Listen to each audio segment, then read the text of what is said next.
ఈ రోడ్డు ఏంది అనుకుంటున్నారా? అవధూత కాశీనాయన గారి జ్యోతి క్షేత్రానికి వెళ్ళే దారి. అందరికీ నమస్కారం. ఈరోజు చూడబోయే నా వీడియో ఆంధ్రప్రదేశ్లోని కడప డిస్టిక్ నల్లమల అడవుల్లో గల కొలువైన అవధూత శ్రీ కాశీనాయన గారి మందిరము జ్యోతి క్షేత్రం అని ఒక అద్భుతమైన ప్రదేశాన్ని చూడబోతున్నాం మనం ఇప్పుడు. మన చుట్టూ ఉన్న నల్లమల ఎత్తైన ప్రాంతం, ఆ కొండల మధ్య ఉన్న స్వామి ఎంతో మహిమగల శిల్పాలతో గల ఉన్న ఈ క్షేత్రము, ఈ కాశీనాయన గారి జ్యోతి క్షేత్రము. ఇక్కడికి ఎలా రావాలి అంటే, ఇక్కడ చూడవలసిన ప్రదేశాలు, కాశీనాయనకు సంబంధించిన కొన్ని నాకు తెలిసినంత వరకు ఈ విశేషాలు ఒక్కొక్కటి చూసుకుంటూ వెళ్దాము. ఈ క్షేత్రానికి చేరుకోవలసినగా 3 ప్రధాన మార్గాలు ఉన్నాయి. ఒకటి మైదుకూరు నుంచి, 2 పొరుమామిళ్ళ నుంచి, 3 గిద్దలూరు నుంచి. గిద్దలూరు ఏమో ప్రకాశం డిస్టికు, మైదుకూరు పొరుమామిళ్ళ కడప జిల్లాలో ఉన్నది. ఈ 3 మార్గాలు ఎటువైపు నుండి వచ్చినా మర్రికుంట అనే 3 గ్రామాలు ఉంటాయి. అటు నుండి ఈ జ్యోతి క్షేత్రానికి వెళ్ళవచ్చును. ఆరాధన ఉత్సవాలు తప్ప మిగతా రోజుల్లో ఇక్కడ బస్ సౌకర్యము లేదు. పొరుమామిళ్ళ నుంచి ఇక్కడ 3 సార్లు ఆర్టీసీ బస్సు కలదు. జ్యోతి క్షేత్రానికి బస్సులు నడుపుతున్నారు. ఉదయం 6, 6:30కి, మధ్యాహ్నం 2:30కి, సాయంత్రం 5:30కి 3 సార్లు పొరుమామిళ్ళ నుంచి ఈ జ్యోతి క్షేత్రానికి బస్సు ఉంటుంది. లేదా ఈ సమయంలో మనం రావాలనుకుంటే ఏదైనా వెహికల్, రిక్షా కానీ, కారు కానీ మాట్లాడుకోవచ్చు. ఇక మన సొంత వాహనం అయితే చెప్పే పని లేదు. పొరుమామిళ్ళ, బాలాయపల్లి, మర్రికుంట్ల జ్యోతి క్షేత్రం, అలాగే గిద్దలూరు, అల్సపాడు, బాలాయపల్లి, వరికుంట్ల జ్యోతి క్షేత్రం, లేదా మర్రికూరు, వరిపెంట్ల, మల్లేపల్లి జ్యోతి క్షేత్రం. ఈ 3 మార్గాల ద్వారా వెళ్ళవచ్చును. ఇక్కడికి రైల్వే ద్వారా రావాలంటేనేమో ప్రధానమైనది. ఇక్కడ నుండి దగ్గరలో గిద్దలూరు రైల్వే స్టేషన్ దగ్గర ఉందండి. గిద్దలూరు నుంచి అల్సపాడు మీదుగా జ్యోతి క్షేత్రానికి రావచ్చును. ముందుగా చిన్న మాట, ఈ కాశీనాయన గారికి ప్రతి సంవత్సరము డిసెంబరు మాసంలో రత్నపౌర్ణమి రోజు ఆరాధోత్సవ కార్యక్రమము ఈ 2 రోజుల పాటు అత్యంత వైభవంగా నిర్ణయించబడును. ప్రస్తుతం అయితే 2023 డిసెంబరు 26, 28 ఈ కాశీనాయన గారి ఆరాధోత్సవము అత్యంత వైభవంగా నిర్వహించటానికి కార్యక్రమాలు జరుగుతున్నాయండి. నేను ఈ వీడియో అందించే సమయానికి కాశీనాయన ఆరాధనోత్సవము మొదలవచ్చు లేదా ముగిసిపోవచ్చు. కాకపోతే మీకు ఈ ముందుగా గనక ఈ వీడియో అందితే మీలో ఎవరైనా ఈ ఆరాధనోత్సవ కార్యక్రమము ఈ ప్రత్యక్షంగా చూడాలనుకుంటే వీలుంటే వెళ్ళవచ్చు, చూడవచ్చును. ఈ జ్యోతి క్షేత్రం చాలా అద్భుతమైనది. నల్లమల కొండల అడవి ప్రాంతాలలో చాలా ప్రాముఖ్యతమైన ప్రదేశం అండి. ఇక్కడ 3 లక్షల పైన జనాలు ఆరాధనోత్సవంలో కార్యక్రమంలో పాల్గొంటారు. ఇప్పుడైతే మనం వచ్చేసి కాశీనాయన గారి ప్రధాన ఆలయం దగ్గర ఉన్నాము. ఇక్కడ నుంచి మనం లోపలికి వెళ్తే కాశీనాయన గారి మహాసమాధిని మనము దర్శించుకోవచ్చును. చూస్తున్నారు కదండి, ఇదే మన కాశీనాయన గారి ఆలయ మందిరము. అలాగే చాలా అద్భుతమైన శిల్పకళ, ఇంకా ఆర్కిటెక్చర్ వర్క్ నడుస్తుంది. ఇంకా టెంపుల్ ఇంకా పర్ఫెక్ట్గా పూర్తి కావడం లేదు. ఇంకా నాకు తెలిసినంత వరకు ఇంకొక 1 ఇయర్ పడుతుండొచ్చు ఈ టెంపుల్ పూర్తి కావడానికి. ఈ ఆలయం చుట్టూ గల పూర్తి శిల్పాలు, రకరకాల గురువుల బొమ్మలు, దేవతల బొమ్మలు. ఇక్కడ వచ్చేసి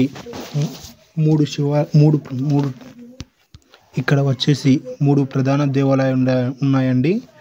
ఒకటవది శ్రీ లక్ష్మీ నరసింహస్వామి మందిరము, 2వది రాధాకృష్ణుల వారి మందిరము, 3వది కాశీ అన్నపూర్ణాదేవి ఆలయము. ఇక్కడ 3 దేవతలు కొలువై ఉన్నారండి. మొదటిది వచ్చేసి లక్ష్మీ నరసింహస్వామి టెంపుల్ ఇంకా కంప్లీట్ కావడానికి ఇంకా 2 సంవత్సరాలు పట్టొచ్చు. అలాగే 4వది ఏంటంటే కాశీ విశాలాక్షి అమ్మవారిని కూడా దర్శించుకోవచ్చును. అలాగే రాజరాజేశ్వరి అమ్మవారు, అలాగే దత్తాత్రేయ స్వామి వారిని కూడా దర్శించుకోవచ్చును. అలాగే రాముల వారి ఆలయము కూడా దర్శించుకోవచ్చును. ఇవన్నీ కూడా ఇక్కడే పక్కపక్కలనే 2 ప్రాంగణంలో కూడా ఉంటాయి. వాటితో పాటు ఇక్కడే ఆంజనేయ స్వామి ఆలయం కూడా ఉంటుంది. ఇంకొకటి నేను చెప్పవలసింది ఏంటంటే ఇక్కడ కాశీనారాయణ గారి అన్నదాన సత్రము. మనం ఇక్కడ చూసిన క్షేత్రాలలో అన్నదానమే ఎక్కువగా వినిపిస్తుంది. ఇందులో భాగంగా ఈ అన్నపూర్ణాదేవి మందిరంలో ఉన్న అన్నదాన క్షేత్రం చాలా వైభవంగా ఉంటుంది.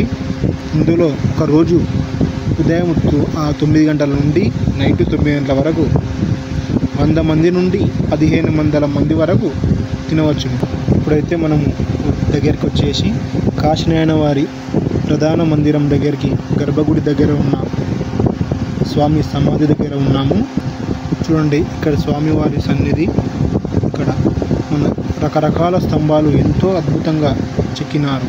స్వామివారి దర్శనాన్ని దర్శించుకోండి.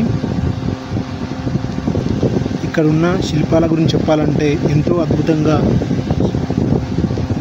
శిల్పాన్ని చిత్రీకరించినారు. స్వామివారు మనకు భౌతికంగా ఎంతో దూరమై ఉన్నారు. అలాగే స్వామివారు విగ్రహాన్ని దర్శించుకుందామండి. ఇంకొక విషయం గుర్తుపెట్టుకోండి, ఈ జ్యోతి క్షేత్రంలో ఉన్న సెల్ ఫోన్స్లకు సిగ్నల్స్ మాత్రం ఎటు నుంచైనా సిగ్నల్ రావండి. ఇక్కడ స్వామివారిని ఎంతో అద్భుతంగా దగ్గర నుంచి చూసి దర్శించుకోవచ్చునండి. ఈ అడవి ప్రాంతంలో గల ఉన్న ఈ అరణ్య మార్గాన నల్లమల అడవుల్లో ఎంతో కొలువై ఉన్న స్వామిని దర్శించుకుందాం రండి. ఇక్కడ ఈ నల్లమల క్షేత్రంలో ఉన్న అమ్మవారు కాశీనారాయణ వారి అద్భుతాల గురించి చెప్పవలసింది ఏంటంటే ఒకనాడు అన్నపూర్ణాదేవి ఈ కాశీనారాయణ స్వామి వారికి కలలో వచ్చేసి, నేను ఇక్కడ ఈ నల్లమల కొండల్లో కొలువై ఉంటాను. అప్పుడు ఆ కాశీనారాయణ వారు, అమ్మా నా నుండి అవుతుందా, నేను చూసుకోగలను నిన్ను. కాశీనారాయణ గారి కళ్ళలో వచ్చేసి అమ్మవారిని చెప్పినప్పుడు విన్నాడు. ఆ కాశీనారాయణ గారు, అమ్మా నా నుండి ఎంత నీకు ఉపయోగపడతాను, నేను ఏం చేయగలను అని చెప్పినాడు. అప్పుడు అమ్మవారు, నాయన నేను ఇక్కడ కొలువై ఉంటాను, నన్ను నమ్మిన వారికి నేను ఎంతో మేలు చేస్తాను అని చెప్పి అక్కడి నుండి వెళ్ళిపోయి అమ్మవారు ప్రత్యక్షమయ్యి అప్పుడు కాశీనారాయణ గారు ఎంతో ఆలోచనతో ఉన్నాడు. అప్పుడు కాశీనారాయణ గారు కాశీ క్షేత్రానికి వెళ్ళి అన్నపూర్ణాదేవి మందిరంన 20 రోజులు తపస్సు చేసినాడు. ఆ 20 రోజులు తపస్సు చేయగా అప్పుడు కాశీనారాయణ గారికి ఒక ప్రశ్న అడిగింది, నేను ఏం చేయాలో చెప్పు అన్న. అప్పుడు నేను ఈ నల్లమల క్షేత్రంలో ఉన్న నా మందిరం దగ్గర అన్నదాన సత్రంకి ఒకరోజు 100 మంది నుండి 1500 మంది వరకు నా వంతు నేను చేస్తాను. అప్పుడు స్వామి సరే అని అన్నాడు. అలాగే ఈ గుడి నుండి ముందుకు వచ్చి రైట్ తీసుకొని ఎడమ సైడ్ వెళ్తే వెనకాల కాశీనారాయణ స్వామి వారి మందిరం వెనకాలనే శ్రీ లక్ష్మీ నరసింహస్వామి వారి మందిరం ఉంటుంది. అలాగే నేను చెప్పేది ఏంటంటే ఈ కాశీనారాయణ స్వామి వారి ఆలయానికి ముందు లక్ష్మీ నరసింహస్వామి ఇక్కడ కొలువై ఉన్నాడు.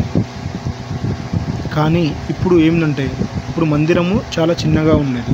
కానీ ఇప్పుడు ఆ మందిరానికి మ్యానుఫ్యాక్చరింగ్ వర్క్ జరుగుతున్నది.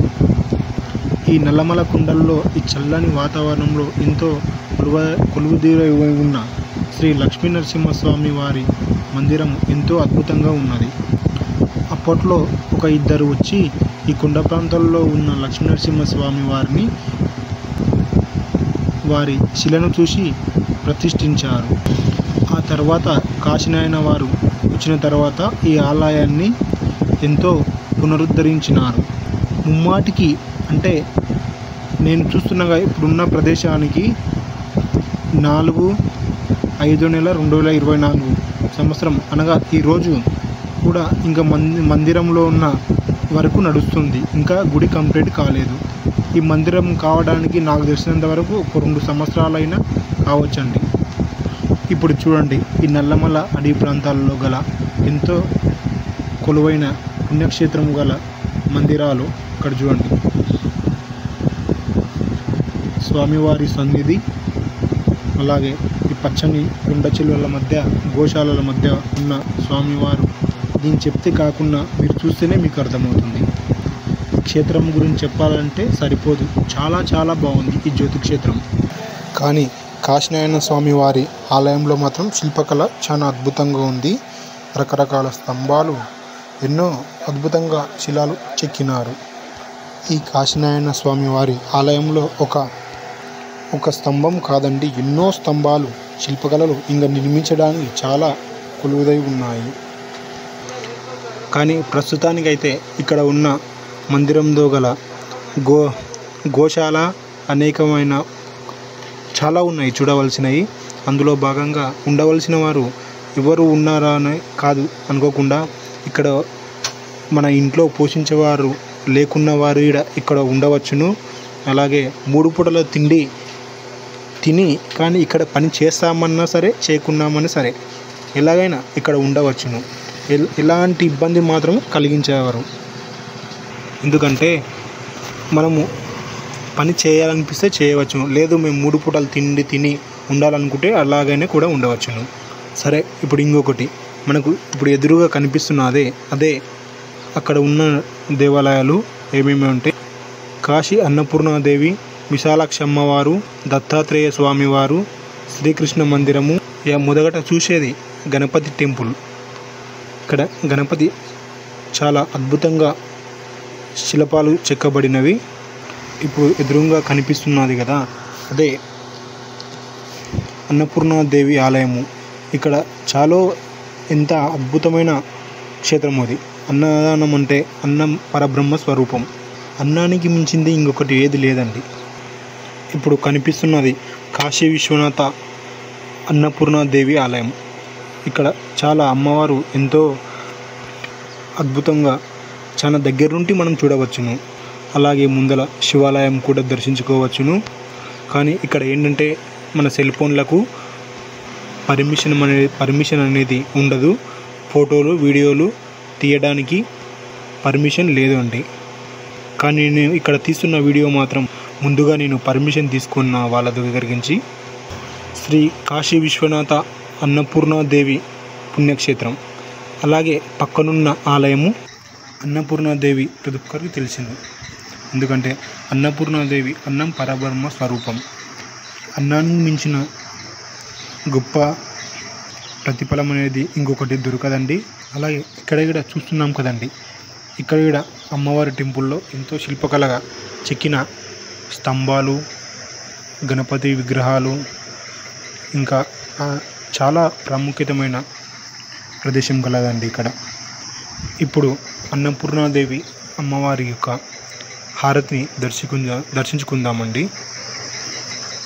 ఆంధ్రప్రదేశ్లోని నెల్లూరు జిల్లాలోని సీతారాంపురం మండలంలో బెడ్సుపల్లి అనే గ్రామంలో 1895 సంవత్సరంలో పుష్యమాస బహుళ అమావాస్య పున్నెల్లి సుబ్బారెడ్డి గారు, కాశమ్మ గార్ల దంపతులు జన్మించారు. ఈ కాశీనారాయణ స్వామివారు చిన్నతనం నుంచే సేవాబాణంతో ముద్దిరాజ గురువయ్య గారి దగ్గర కొంతకాలం శిష్యరికం చేసి ఆ తర్వాత దేశాటన చేస్తూ ఈ జ్యోతి క్షేత్రానికి సమీపంలోనే నల్లమల అటవీ ప్రాంతాల్లో ఈ నల్లమల అటవీ క్షేత్రంలో ఉన్న ఈ జ్యోతి క్షేత్రాన్ని చూసుకుంటూ లక్ష్మీ నరసింహస్వామి సాక్షాత్కారం పొంది ఇక్కడే అన్నపూర్ణాదేవి ఆలయంలో దగ్గర స్వామివారు ఉన్నారు.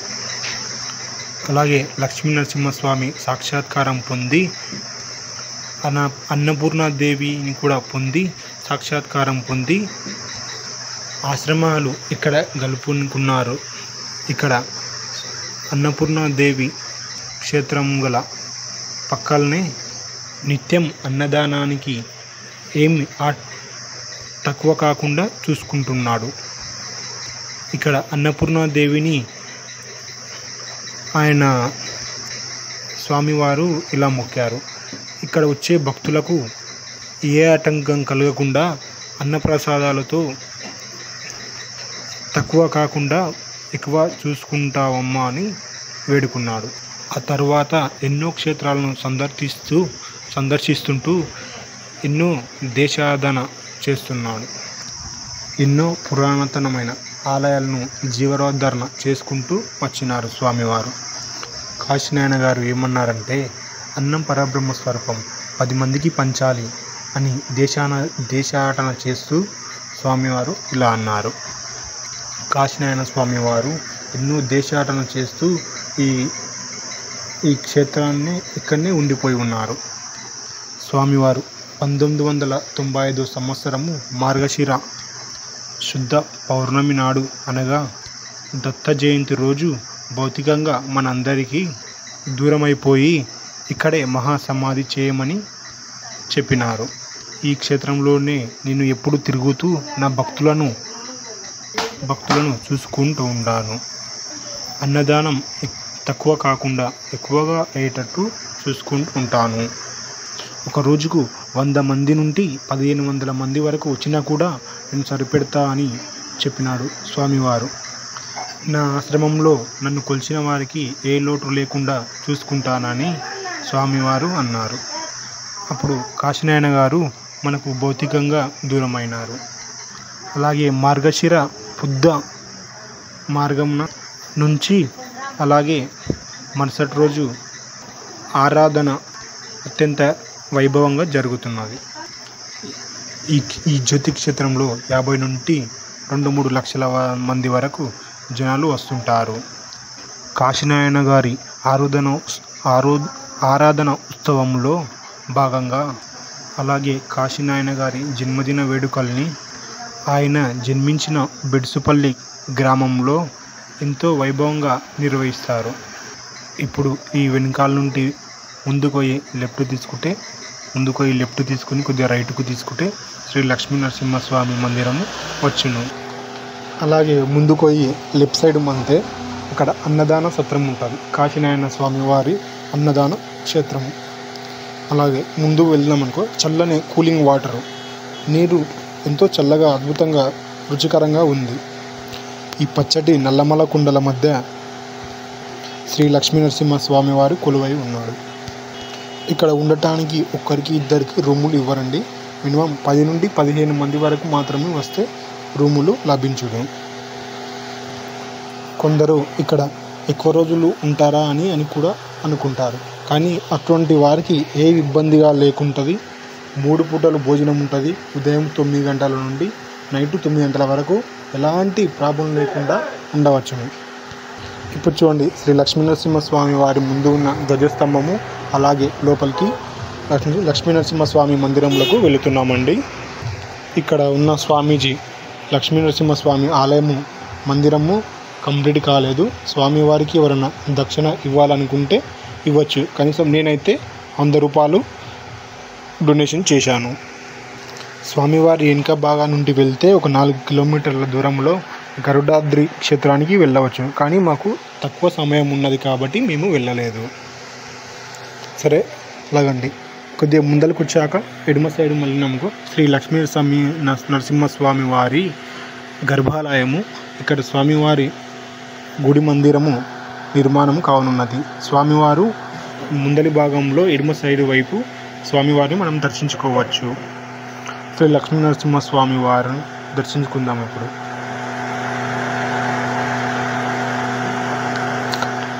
ప్రస్తుతానికైతే ఇక్కడున్న స్వామివారి పర్మిషన్ ద్వారా నేను మొబైల్ వీడియో తీస్తున్నాము. వేరే వారికి మాత్రం మొబైల్ ఫోన్, సెల్ ఫోన్లో వీడియోలు, ఫోటోలు తీసుకోవడానికి అనుమతి లేదండి. ఎందుకంటే ఇక్కడ స్వామివారిని డైరెక్ట్గా వీడియో తీయవద్దు. నేను చెప్పాను స్వామివారి ఇక్కడ అయ్యవారికి, నేను యూట్యూబ్ అప్లోడ్లో చేస్తుంటాము స్వామి, అందుకే మేము మీ